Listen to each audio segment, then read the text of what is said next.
Hello friends, मैं teacher Sangeeta Singh और आप सभी का अपने YouTube channel teacher Sangeeta Singh में स्वागत करती हूँ। आज की वीडियो में हम वचन से संबंधित कुछ महत्वपूर्ण अभ्यास प्रश्नों को देखेंगे जो अधिकतर प्रतियोगी परीक्षाओं में पूछे जाते हैं। तो चलिए शुरू करते हैं। प्रश्न पहला क्या है? हिंदी में वचन के कितने भेद होते हैं? 1, 3, 2, 4। तो इससे पहले वीडियो में हम जान चुके हैं कि हिंदी में वचन के 2 भेद होते हैं, एक वचन और बहुवचन। साथ ही संस्कृत में वचन के 3 भेद होते हैं, एक वचन, द्विवचन और बहुवचन। चूंकि हमारा प्रश्न क्या है, हिंदी में वचन के कितने भेद होते हैं, तो हिंदी में पूछा इसलिए हमारा जो है उत्तर क्या हो जाएगा? 2 हो जाएगा। आगे देखते हैं। एक का बहुवचन क्या है? बहुत, अनेक, ज्यादा, 2।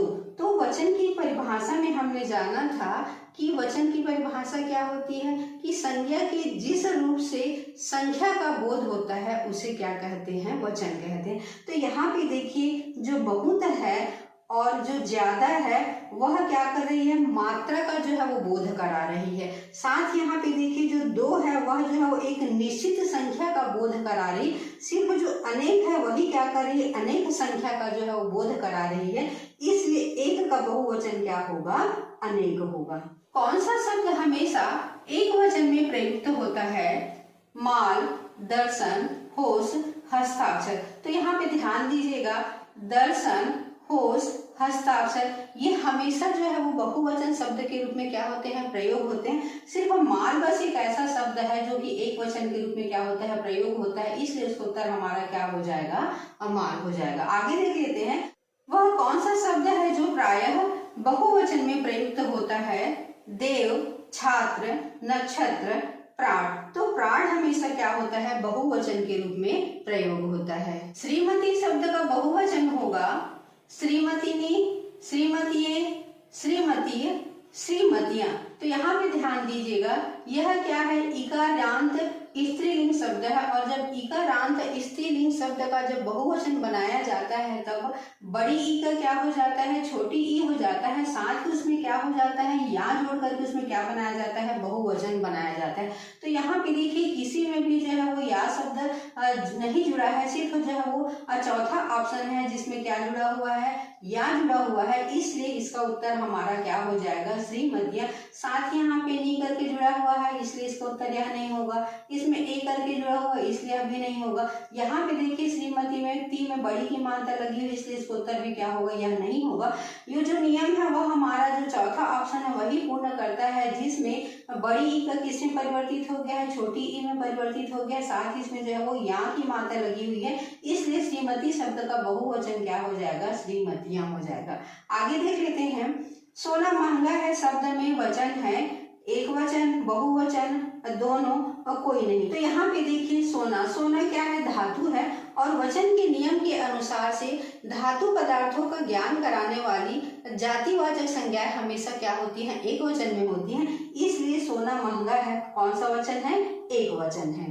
नदी शब्द का बहुवचन रूप क्या है? नदी, नदियां, नदियां, नदियों। तो यहाँ भी जब हम नदी को देखते हैं ध्यान से तो हमें पता चलता है यह क्या है? इकारांत स्त्रीलिंग शब्द है। जब इकारांत स्त्रीलिंग शब्द होता है, जब हम उसका बहुवचन बनाते हैं तब हम उसमें जो है वो या जोड़ करके क्या करते हैं? बहुवचन बनाते हैं। साथ ही जो बड़ी ई की मात्रा रहती है वह किसमें बदल जाती है? छोटी ई की मात्रा में जो है वो बदल जाती है। तो इस नियम के अनुसार से अब हम देखते हैं नदी का बहुवचन रूप जो है वो क्या होगा? तो नदी का बहुवचन रूप नदी नहीं होगा, इसलिए इसका उत्तर यह क्या हो जाएगा? गलत हो जाएगा।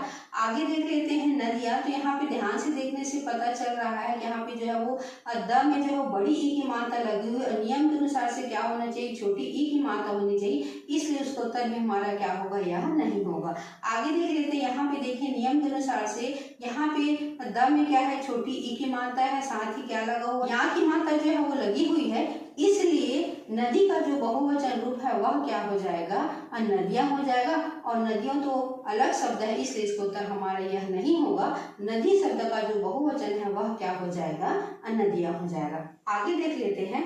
आदर प्रकट करने के लिए प्रयोग किया जाता है एक वचन, बहुवचन, विशेषण, इनमें से कोई नहीं। तो वचन के नियम के अनुसार से जो आदर प्रकट करने वाले शब्द होते हैं, जैसे कि माताजी, पिताजी, दादाजी, साथ ही जो साहित्यकार होते हैं, जो प्रसिद्ध वैज्ञानिक होते हैं, सदा किस रूप में प्रयोग होते हैं? बहुवचन के रूप में क्या होते हैं? प्रयोग होते हैं। जैसे कि हम एक वाक्य लेते हैं, जैसे कि पंडित जवाहरलाल नेहरू प्रथम प्रधानमंत्री थे। तो इसको देखने से पता चलता है कि इसमें जो है वो कौन से शब्द का प्रयोग किया गया है? बहुवचन शब्द का जो है वो प्रयोग किया गया है। इसलिए इसका उत्तर हमारा क्या हो जाएगा? बहुवचन हो जाएगा। इन शब्दों का प्रयोग सदैव एक वचन में होता है।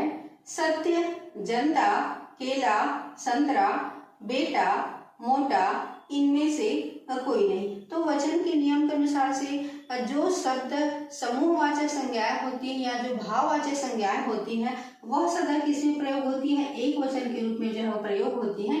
इसलिए सत्य और जनता इसका क्या हो जाएगा? उत्तर हो जाएगा। आगे देख लेते हैं।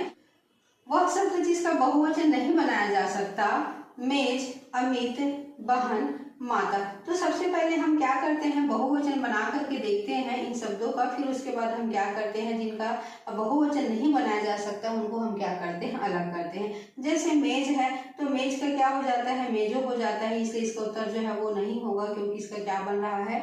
बहुवचन बन रहा है। साथ ही जो है बहन होती है, तो बहन का बहुवचन क्या हो जाती है? बहनें हो जाती हैं। इसलिए इसका उत्तर भी हमारा क्या होगा? यह नहीं होगा। माता का बहुवचन क्या हो जाता है? माताएं हो जाता है। इसलिए इसका उत्तर भी हमारा क्या होगा? नहीं होगा। तो अमित एक ऐसा शब्द है जिसका क्या किया जा सकता है? बहुवचन नहीं बनाया जा सकता है। इसलिए इसका उत्तर हमारा क्या हो जाएगा?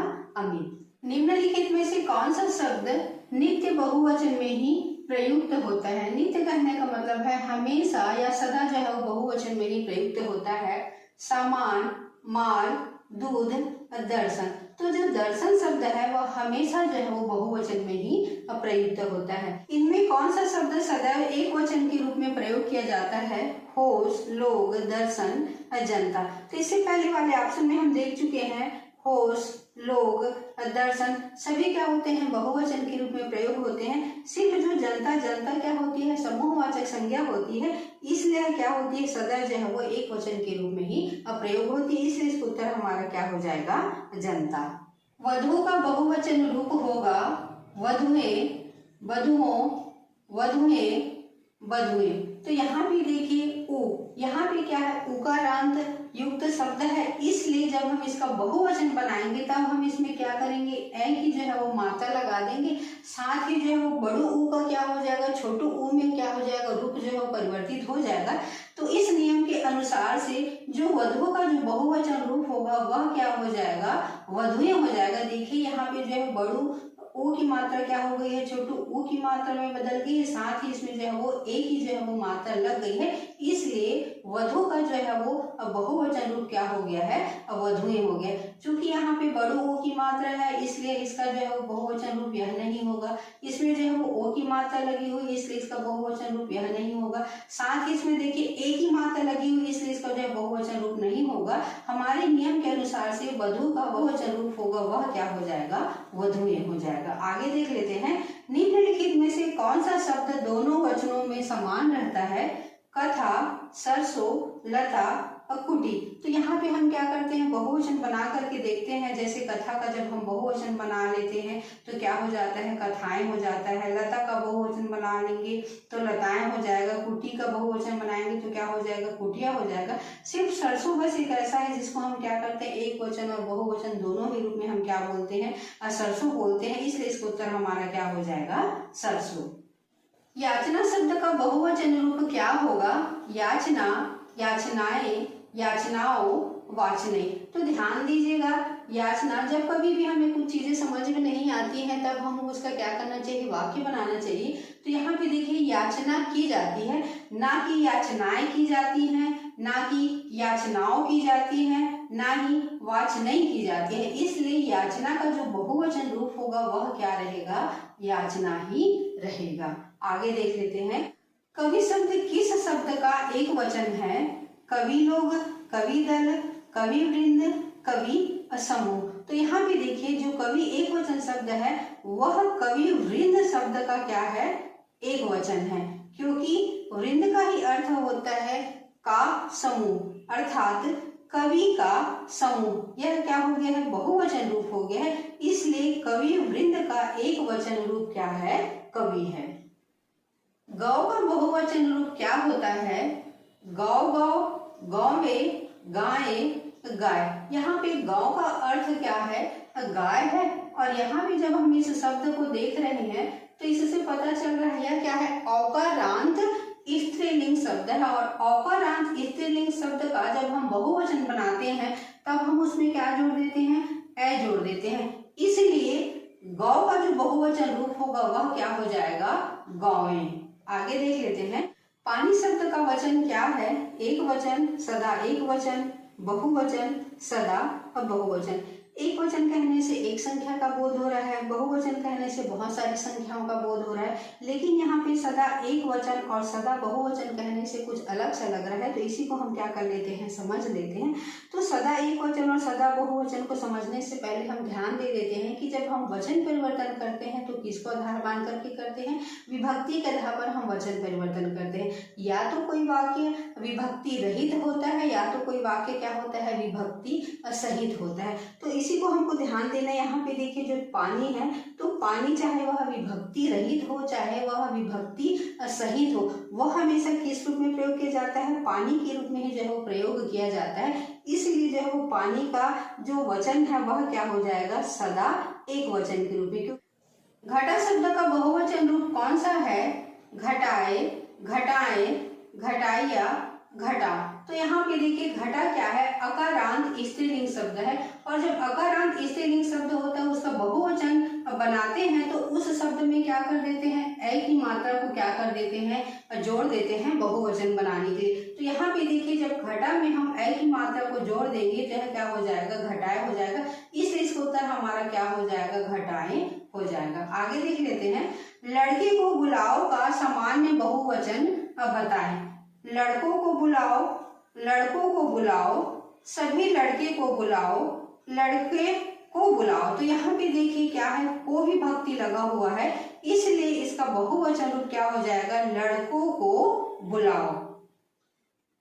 डिब्बा किस शब्द का एक वचन है, डिबिया, डिब्बा, डिब्बे, डिबिया। यहाँ पे ध्यान देने वाली बात है, जो डिब्बा शब्द है वह क्या है, आकारांत पुल्लिंग शब्द है, और आकारांत पुल्लिंग शब्द का जब बहुवचन बनाया जाता है तब उसमें क्या जोड़ दिया जाता है, आ के बदले लिख दिया जाता है, ए करके जो है वो जोड़ दिया जाता है। तो इसीलिए डिब्बा का जो बहुवचन रूप है वह क्या है, डिब्बे है, इसलिए इसका उत्तर हमारा क्या हो जाएगा, डिब्बे। आगे देख ले, निम्नलिखित विकल्पों में से रीति शब्द का बहुवचन कौन सा है, रीति, रीतियों, रीतियों, रीतियां। तो इससे पहले और हम लोग पढ़ चुके हैं, जब इकारांत स्त्रीलिंग शब्द होता है तब उसका जब हम बहुवचन बनाते हैं तो बड़ी ई का क्या हो जाता है, छोटी ई हो जाता है, साथ ही उसमें हम क्या जोड़ देते हैं, या जोड़ देते हैं। तो यहाँ पे देखिए रीति में जब हम इसका बहुवचन बनाएंगे तो इसमें क्या जुड़ जाएगा, या जुड़ जाएगा, अतः रीति का जो बहुवचन रूप है वह क्या हो जाएगा, रीतियां हो जाएगा। नियम के अनुसार से देखिए यहाँ पे छोटी ई की मात्रा है, साथ ही जो इसमें या लगा है, इसलिए इसका उत्तर हमारा क्या हो जाएगा, रीतियां। अनेक शब्द है, एक वचन, बहुवचन, नित्य बहुवचन, इनमें से कोई नहीं। अगर आज आप लोगों को यह वीडियो समझ में आया होगा तो इसका उत्तर आप आसानी से बना सकते हैं। इसका उत्तर आप मुझे कमेंट सेक्शन में दीजिए। आज का वीडियो आप लोगों को कैसा लगा जरूर बताइएगा। अच्छा लगा होगा तो वीडियो को लाइक कीजिए, कमेंट कीजिए, शेयर कीजिए। साथ ही अगर आप मेरे चैनल में नए हैं तो चैनल को सब्सक्राइब भी कीजिए।